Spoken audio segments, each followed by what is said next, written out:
방구석 성경과에 오신 여러분들 환영합니다. 우리 열왕기상 마지막입니다. 19장에서 22장까지. 우리 그 다음 주는 열왕기 하로 넘어가고요. 오늘 열왕기상의 마지막 부분을 저희가 함께 나누시도록 하겠습니다.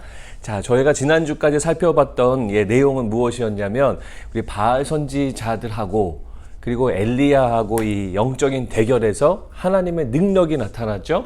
그래서 엘리야가 승리를 하게 되고 이 모든 이 이방신들은 떠나가는 그런 놀라운 승리를 경험하는 것이 바로 우리 지난주에 있었던 내용입니다. 그래서 엘리야는 이제 하나님의 능력을 힘입어서 기세등등한 상황이 되어야 되는데 이 오늘 19장에서는 그런 내용이 아니고 정반대의 이야기가 펼쳐지죠. 엘리야가 도망을 가게 됩니다. 자, 이게 무슨 말이냐면 지금 북이스라엘과 남유다 이게 두 나라로 분리되어 있잖아요. 이 북이스라엘의 왕이었던 아합이 이 엘리야의 이 모든 이 영적인 승리의 이야기를 자기의 아내인 이세벨한테 가서 이야기를 해요. 아내는 이방 여인입니다. 이방 여인인데 이 아합과 결혼을 한 거죠. 근데 이세벨이 어떻게 하냐면 엘리야에게 사람을 보내가지고 어떤 메시지를 전하냐면 내일 이맘때 너도 똑같이 죽게 될 거야. 뭐 이런 이야기를 하게 됩니다. 근데 엘리야가요 겁에 엄청 질려요. 겁에 질려가지고 도망을 갑니다. 그래서 멀리 도망을 갑니다. 지금 북이스라엘에 있는데 밑에 있는 남유다로 도망을 가요. 근데 브엘세바라는 도시는 남유다에서도 맨 밑에 있는 그런 도시라고 합니다. 그러니까 남유다에서 맨 밑에 도시에 가서 도망가는 거죠. 자기 신하 한 명을 그 브엘세바에 놔두고 그 다음에는 본인 혼자 하루길을 더 들어가서 광야에 혼자 숨어버리는 것이 바로 엘리야의 모습입니다. 여러분 이상하지 않으세요? 한 장 전만 하더라도 엘리야는 바알 선지자들과의 대결을 하면서 하나님의 능력을 경험했죠. 그리고 굉장히 담대하고 강인했던 사람이 바로 엘리야였습니다.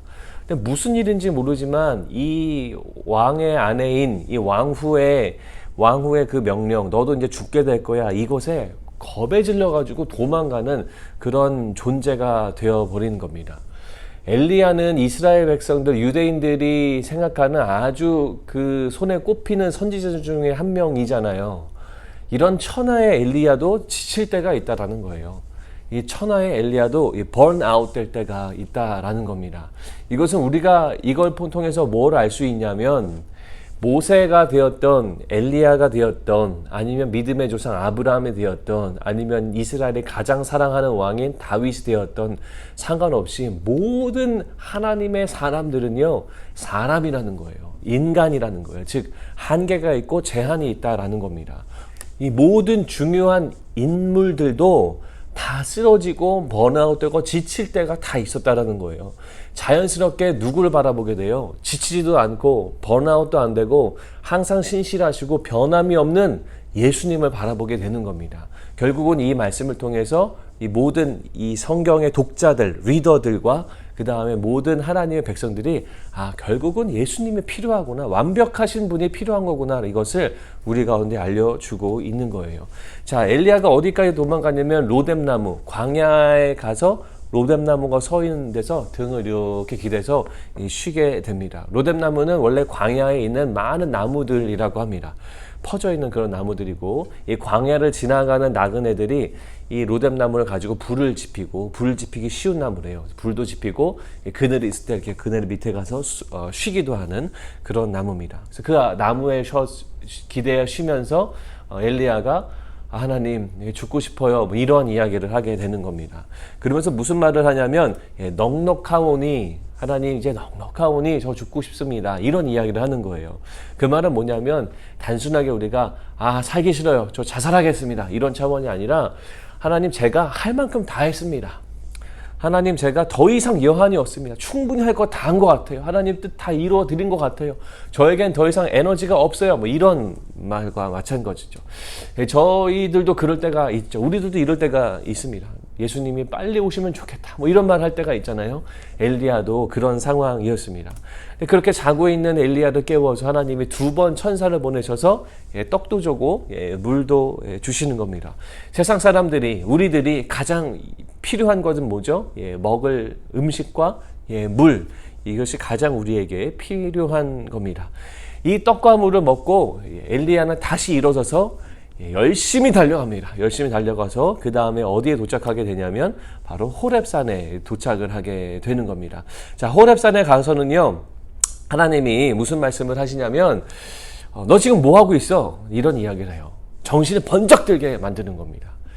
떡과 물을 줘서 지쳐있는 육체에 힘을 주고 그 다음에 다시 이번엔 정신을 깨우시는 거예요. 그러면서 무슨 말씀을 하냐면 하사엘 아람 왕에 대한 이야기, 그 다음에 예후와 이스라엘 왕인 예후에 대한 이야기, 그 다음에 선지자 엘리사, 지금 엘리야고 선지자 엘리사를 세울 것에 대한 이야기, 그 다음에 7,000명 바알을 섬기지 않는 7,000명이 남아있다, 이런 이야기를 하시게 됩니다. 결국 하사엘과 예후는요, 오늘 다음 주부터 살펴볼 열왕기 하에는 이들이 어떻게 되는지가 성경에 기록이 되어 있어요. 바알과 아합의 집이 멸망당하는 것을 우리가 보게 됩니다. 그 다음 선지자 엘리사를 세우는 장면들이 나오게 되면서 결국은 엘리야가 일어나서 하나님의 뜻을 향해서 열심히 달려가게 됩니다. 이걸 통해서 우리가 알 수 있는 건 뭡니까? 결국 사람을 깨우는 것은 말씀과 소명이라는 거예요. 아까 이 전 슬라이드에 저희가 봤죠? 뭘 봤냐면 하나님의 떡과 물을 줘서 엘리야가 육체적인 필요를 공급받고 일어나게 되는 에너지를 얻게 됩니다.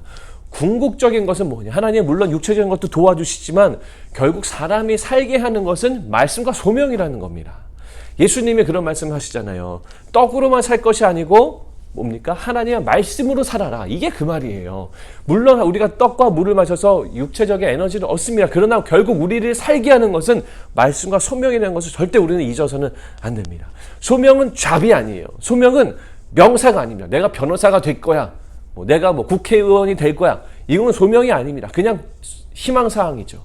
소명은 뭡니까? 내가 무엇을 할 것인가? 하나님에 대해서 무엇을 할 것인가? 이게 바로 소명인데 엘리야는 자신의 소명을 다시 한번 깨닫는 거예요. 아, 내가 하사엘, 이 아람 왕, 예후, 이스라엘 왕, 내가 이들에게 어떤 메시지를 전해야 될지, 그 다음에 나 이후에 어떤 선지자를 세워야 될지, 그리고 나와 함께 동역할 7,000명의 바알 섬기지 않는 7,000명이 남아있는 것, 끝까지 내가 이스라엘 사람들에게 하나님 말씀을 전해야 되는구나 라는 소명이 다시 일깨워지니까 그때 일어나는 겁니다. 사람을 살리는 것은요, 떡과 물, 1차적인 거지만 궁극적인 것은 말씀과 소명이라는 것을 여러분 꼭 기억하시고 여러분 소명을 꼭 찾으시기 바랍니다. 있으시면 그것을 위해서 계속 전진해 나가시고 없으시면 기도하면서 말씀을 통해 소명을 꼭 확인하셔서 이것도 여러분은 살아나시기를 바라고 또 그런 삶을 사시기를 주의 이름으로 축원합니다. 자, 그 다음에요, 이스라엘과 아합 왕이죠. 북이스라엘입니다. 그 다음에 아람, 벤하닷, 이 전쟁을 펼치게 됩니다. 지금까지는 엘리야와 아합과의 이 북이스라엘 왕인 아합과의 이 긴장을 계속 이야기했었는데 이번 장은 이 이스라엘과 아람의 전쟁에 대해서 기록을 하고 있습니다.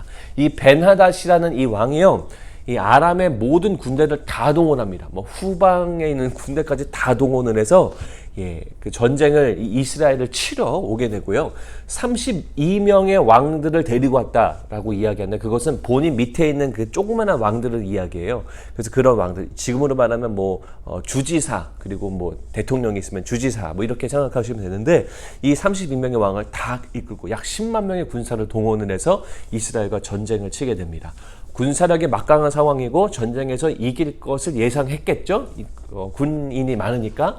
그래서 이스라엘의 수도였던 사마리아를 둘러싸게 됩니다. 자, 그런데 그 다음 말씀 보시면 한 선지자가 이스라엘의 아합 왕에게 나아가서 이르되, 자, 아합이 북이스라엘 왕이죠. 한 선지자가 왕에게 옵니다. 요청하지 않았어요. 먼저 옵니다. 뭐라고 말합니까? 여호와 말씀이 네가 큰 무리를 보느냐? 내가 오늘 그들을 네 손에서 넘기리니 너는 내가 여호와인 줄을 알리라 하셨더라. 하나님이 한 명의 선지자를 먼저 보내세요. 찾아가게 하세요. 아합 왕에게. 그래서 지금 큰 무리를 보고 벌벌 떨고 있는 아합 왕에게 하나님이 너를 승리하게 해줄 거야. 그들을 너 손에 넘겨줄 거야 라는 승리의 말씀을 해 주십니다. 자, 실전의 전투에 참여하려고 하다 보니까 몇 명밖에 없었냐면 232명밖에 없었대요. 그리고 더 뒤져보니 7,000명이 있었다는 거죠. 이걸 더해도 7,232명. 아람은 몇 명이요? 거의 10만 명. 그러니까 이 넘버는 무엇을 뜻하냐면 보잘것없는 숫자를 뜻하는 겁니다. 군대 숫자가 매우 적었다라는 것을 이야기하는 거예요. 7,000명은 저희가 조금 전에 살펴봤던 바알을 섬기지 않는 7,000명을 연상시키죠. 그래서 이걸 통해서 하나님이 승리하시겠구나, 하나님이 주관하시는 전쟁이구나, 이것을 우리 가운데 알려주시는 겁니다. 결국 어떻게 됐어요? 7천여 명과 10만 명의 싸움이지만 이스라엘이 승리합니다. 하나님의 능력 때문에 이스라엘이 승리하는 거예요. 2번 전쟁을 치르게 되는데 아람이 2번 공격을 해오는데 2번 다 패합니다. 그래서 아합 왕이 이 승리를 하게 되는 거죠. 자, 여러분, 저희가 기억해야 될 것이 있는데 그게 뭐냐면 열왕기상을 처음 시작할 제가 말씀을 드렸어요. 그때 무슨 말씀을 드렸냐면 수많은 왕들을 우리가 살펴볼 거라고 이야기했습니다. 근데 그 왕들이 어떤 왕은 하나님의 계명을 따르는 왕이고 어떤 왕은 하나님의 계명을 따르지 않는, 하나님을 반하는 왕인데 그들이 삶을 비교하고 그들의 통치를 비교하고 그들의 끝이 어떠한가를 우리가 살펴볼 것이다, 이런 말씀을 드렸어요. 그런데 여러분, 이 이스라엘의 아합 왕은 이방의 여인을 아내로 맞이하면서 이방신을 섬기는 우상 숭배를 하는, 하나님의 계명을 따르지 않는 왕인데 오늘 본문에 하나님의 선지자를 보내셔서 이 아합 왕에게, 이스라엘 백성에게 승리를 주시거든요. 저희 이것을 어떻게 살펴봐야 될까라는 거예요. 마치 하나님이 아합 왕을 막 도와주시는 것 같은 그런 모습이 보여진다라는 거죠. 여러분, 그렇지 않고요. 하나님이 이 아합 왕을 축복하시는 것이 아니라 이 전쟁은요, 어떤 메시지냐면 이방 왕인 베나닷에 대한 심판이고 징계라는 거예요. 그리고 이스라엘 백성들에게는 여기 보세요. 내가 여호와인 줄 알리라. 결국 이 전쟁을 통해서 잽시 안 되는 전쟁을 하나님이 승리케 하시는 걸 통해서 이스라엘 백성들에게는 얘들아, 내가 너희들의 여호와 하나님이란다, 이것을 다시 리마인더 해주는 것이 하나님의 계획이다라는 거예요. 그래서 아합 왕도 이것을 보고 우리 하나님 여호와구나, 이방신 이제 안 섬겨, 하나님만 섬겨야지, 주님은 이것을 기대했는데 어떤 일이 벌어집니까? 베나닷을 도와줘요. 하나님은 이것을 기대한 겁니다. 그런데 아합 왕은 베나닷 왕을 포획했거든요. 근데 놓아줍니다. 보내줍니다. 근데 보내주는 끝나지 않고 서로 조약을 맺어요. 너랑 나는 사실 우리 형제 아니야? 좀 전에 싸웠으면서 형제 아니야? 하면서 베나닷과의 그 조약을 맺어서 나 공격 안 할게, 우리 사이좋게 지내자. 말도 안 되는 그 조약을 맺어서 보내지게 되는 겁니다. 그래가지고 결국은 하나님의 이 계획이 이루어지지 못하죠. 하나님이 결국 나중에 가면 아합 왕을 심판하시는 장면이 나오게 됩니다. 아합 왕은 결국 어떤 일들을 하게 됐냐면 나밧의 포도원의 이야기가 나옵니다. 이 아합 왕이 얼마나 영적으로 타락했는가를 보여주는 장면이에요. 아합이 죽기 전에 이 나밧이라는 사람한테 가가지고 이 포도원을 달라 그래요. 야, 너 포도원이 내 왕실하고 가까우니까 나한테 넘겨. 내가 값을 다 치러줄게 라고 이야기합니다. 나밧이 고민하다가 뭐라 그러냐면 왕이시여, 내가 이거 못 드릴 것 같아요 라고 이야기합니다. 왜냐하면 여호와 하나님이 싫어하시는 일이거든요 라고 하면서 거절을 해요. 자, 왜 나밧이 여호와의 신앙 때문에 이것을 거절하냐면 이스라엘 백성의 토지 개념은 이래요. 본인의 개인 소유가 아니고 그 패밀리 소유예요. 모든 패밀리가 다 같이 소유하는 거고, 그래서 매우 중요해요. 그래서 모세의 율법에도 이것이 개인의 의지대로 마음대로 토지를 매매하지 못하게 율법에 세워놨고, 혹시라도 매매를 했는데 이것이 부정하게 매매가 되면 이것이 아무리 돈을 페이했어도 리턴되어지는 그런 법을 모세의 율법 속에 나와 있습니다. 그래서 나밧은 이건 내 땅이긴 하지만 이건 나만이 할 수 있는 것이 아니고 하나님 앞에 드려져야 될 땅이다라고 하면서 이 왕의 제안을 거절해요. 이 왕의 명령을 거절하는 것은 극히 드문 일이기 때문에 믿음의 결단을 내리는 거죠. 나밧의 신앙, 율법을 소중히 여기고 그것을 지키는 자라는 겁니다. 우리도 마찬가지입니다. 우리가 이 땅에 살면서 대통령, 또 한국의 대통령이 정한 법을 우리는 잘 지켜야 됩니다. 특별히 코로나 상황에 교회가 이 주정부가 요구하는 그런 안전에 대한 수칙을요, 누구보다도 사회보다 더 열심히 지켜야 돼요. 그것이 바로 우리가 해야 할 일입니다. 그런데 이 나라가 정하는 법이 혹시라도 하나님의 말씀하고 위배되는 결정이 내려진다. 우리는 그때는 기도하고 나라에 가서 어필하고 이 법을 바꾸라. 우리는 이 법을 지킬 수 없다. 말씀을 선포할 수 있어야 된다라는 거죠. 물론 우리는 기도하면서 지혜를 가지고 그 때를 분별해야 됩니다. 모든 그 법에 대해서 우리가 다 할 수는 없지만 가장 중요한 것들, 정말 교회와 성경의 가치관을 흔드는 것들에 대해서는 우리가 그리스도의 깃발을 들고 나아가서 우리의 목소리, 하나님의 목소리를 낼 줄 아는 이런 나밧과 같은 사람이 되어야 한다라는 거죠. 자, 이세벨은 어떤 신앙을 갖고 있었습니까? 제가 이세벨의 신앙이라고 이야기했는데 이세벨은 이방 여인이었어요. 나밧을 죽여버립니다. 우리 남편 아합 왕의 제안을 함부로 거절해? 여러 가지 방법을 써가지고 나밧을 죽여버리고 이 나밧의 포도원을 본인의 남편인 아합 왕에게 바칩니다. 백성을 죽이고 땅을 빼앗아 온 것도 왕후로서 할 일이 아니지만 이것은 하나님의 율법을 지키고자 하는 이 신앙인, 그리고 그 하나님의 땅이라고 생각하는 그 땅을 마음대로 빼앗은 이세벨의 신앙, 결국은 그들의 만몬을 섬기고 또 이방을 섬기는 이세벨의 잘못된 신앙을 성경이 우리 가운데 알려주고 있는 겁니다. 하나님의 엘리야를 보내서 이렇게 완전히 무너져버린, 영적으로 완전히 타락해져 버린 이세벨과 아합이 어떻게 죽을 것인가를 하나님이 예언을 하십니다. 결국은 이 아합이 죽게 되는 장면이 이제 마지막 22장에 나오게 됩니다. 이 아합의 이야기는 16장에서 22장에 걸칠 정도로 굉장히 많은 장을 할애하고 있습니다. 그만큼 아합 왕이 이때 당시 북이스라엘의 번영을 가져왔던 왕 중에 하나였고 많은 일들이 있었어요. 그래서 이 아합 왕의 이야기가 기록이 되어져 있습니다. 그런데 이방 여인 이세벨과 아합 왕은 여호와의 신앙과 이스라엘 전통을 완전히 깨버린 그런 악한 자들이죠. 결국은 죽게 됩니다. 아람과의 3차 전쟁이 생겨요. 1, 2차는 아람이 쳐들어왔지만 이 3차 전쟁은 이 이스라엘이 쳐들어가는 거예요. 먼저 공격을 하게 됩니다. 전쟁은 하나님께 속해 있습니다. 전쟁은 주님이 손에 달려있는 거예요. 그래서 하나님은 전쟁을 사용하시는 거예요. 하나님의 살아계심을 알려주는 도구가 바로 이 전쟁이라는 겁니다. 그래서 2차 전쟁 이후에 베나닷이 막 살려달라고 하면서 이 조약을 맺잖아요. 그때 뭘 약속하냐면 일정 부분의 땅을 돌려주기로 약속을 하는데 3년 동안 이 베나닷이 돌려주지 않아요. 돌려주지 않아가지고 이 아합이 생각을 합니다. 나를 무시하는구나. 공격해버려야겠다. 그래서 공격을 합니다. 근데 공격을 할 때 혼자 공격 안 하고 이 남유다 왕인 여호사밧하고 같이 가요. 여호사밧하고 아합은 친했습니다. 왜냐하면 자식들을 결혼시켰거든요. 결혼시켜가지고 둘이 이렇게 왕래도 같이 하는, 원래 남유다하고 북이스라엘 사이가 안 좋았는데 이 두 사람은 왕래도 했어요. 그래서 이 여호사밧이 사마리아를 방문할 일이 있었는데 방문했을 때 이 아합 왕이 이 전쟁, 3차 전쟁에 끌어들여요. 같이 공격해야 돼. 그래가지고 그래 갑시다. 그래가지고 같이 전쟁하게 됩니다. 길라 라못을 공격하게 되는 거죠.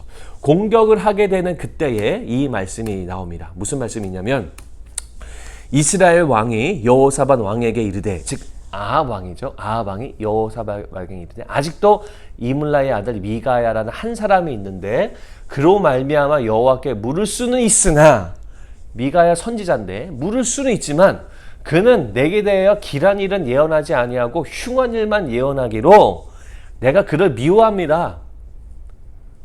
그런데 여호사밧 왕이 이르되 그런 말씀 마소서라고 이야기하는 겁니다. 즉 아합 왕은요, 선지자한테 물어보고, 전쟁은 주님 손에 달려 있잖아요. 선지자에게 물어봐서 이것을 하나님께 묻고 이 신앙적으로 접근해야 되는데 이 미가야라는 선지자는 자꾸 자기한테 좋은 말을 안 한다라는 거예요. 여러분, 좋은 말을 하지 않아도 하나님 말씀이면 들어야 되는 것이 신앙인의 모습인데 아합 왕은 이미 신앙인이 아니에요. 하나님을 그냥 부적처럼 데리고 있는 겁니다. 미가야가 좋은 말을 하면 그래 좋은 일이구나 듣고, 하나님이 미가야를 통해서 나쁜 말을 하면 안 듣는, 이거는 부적처럼 여기는 이 아합 왕의 잘못된 신앙의 모습이라는 거죠. 여호사밧 왕은 투철한 신앙인이었거든요. 그러니까 뭐라 그래요? 그런 말 마소서, 그래도 가서 물어봐야 됩니다 라고 해가지고 묻는 겁니다. 결국은 이 아합의 영적인 타락 상태를 성경에 보여주고 있는 거죠. 왜 묻기 싫어했을까요? 자기 마음대로 하고 싶었던 거예요. 우리의 삶은 우리 마음대로 하는 삶이 아니죠. 이제는 내가 산 것이 아니요 그리스도께서 내 안에 사신 것이라 갈라디아서 말씀이잖아요. 우리의 주인은 우리가 아닙니다. 여러분들의 삶의 주인 여러분이 아니세요. 누굽니까? 하나님이시다라는 겁니다. 그래서 이 하나님 뜻대로 살아야 되는데 아하방은 본인 뜻대로 살고 싶었던 거예요. 그래서 하나님의 그 싫은 메시지가 삐삐 원치 않았던 겁니다. 결국은 어떻게 됩니까? 하나님의 징계를 받는 것이 바로 이 아하방의 모습이다라는 겁니다. 자, 그래서 저희가 오늘까지 열왕기 상의 내용을 살펴봤고요. 여태까지 살펴봤던 왕들을 조금 정리를 해서 여러분들과 함께 좀 나눠보려고 합니다. 열왕기 상 솔로몬 직후에 북이스라엘과 남유다가 갈렸어요. 그전에는 사울 왕, 다윗 왕, 그 다음에 솔로몬 왕까지 통일 왕국이었어요. 하나였습니다. 그런데 이게 싸우면서 북이스라엘과 남유다로 찢어지게 되는 거죠. 북이스라엘은 어떤 왕이 있었죠? 첫 번째 왕은 여로보암이라는 왕이 있었습니다. 22년을 통치하게 되고 그 다음에 나답 왕이 죄송합니다.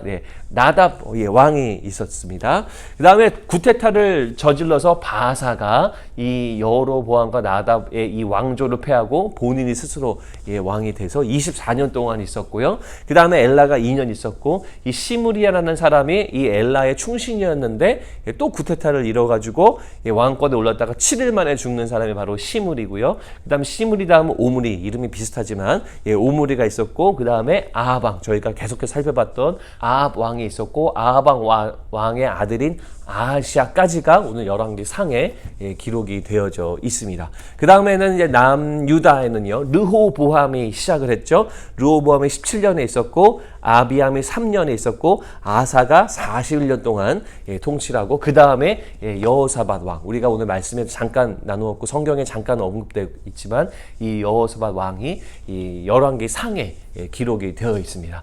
여호사밧 왕은 역대기에 좀 더 디테일하게 기록이 되어 있고 이 열왕기에서는 그렇게 많이는 나와 있지 않지만 신앙을 개혁한 그런 좋은 인물로 저희가 알 수가 있습니다. 다음 주부터는 저희가 열왕기 하를 진행하게 됩니다. 5장씩 나가면 저희가 5주면은 열왕기 하가 다 끝나게 됩니다. 1장에서 5장까지를 읽어오시고 저희 말씀 함께 묵상하는 귀한 은혜가 있었으면 좋겠습니다. 자, 방구성성 성경 공부 오늘 마치고요. 우리 다음 주에 뵙겠습니다. 감사합니다.